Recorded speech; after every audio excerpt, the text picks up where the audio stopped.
And another question that came in this week. The very, very short and sweet. Do you think that culture is religion externalized?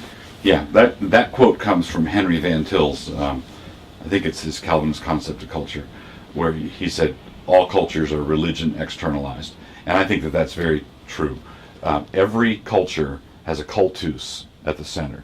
So there's a fundamental worship commitment, and that worship commitment shapes and dictates the kind of culture that will come from it. We have, in recent centuries, as a result of the Enlightenment project, we have come to believe that secular states are possible, but that's but it's actually impossible, because in a secular state you've got the cultus, the worship is of demos, the people.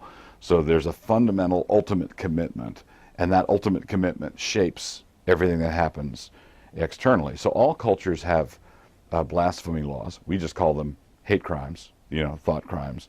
But there's certain things that you cannot touch, you cannot say, you cannot do, because you can't challenge the central principle of that culture.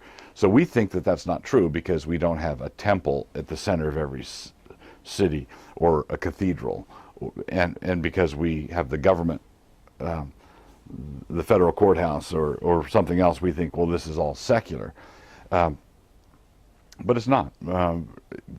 Our culture will be shaped by what we worship. If we worship man, it's going to be a humanistic culture. If we worship Allah, it's going to be an Islamic culture. If we worship Christ, it's going to be a Christian culture.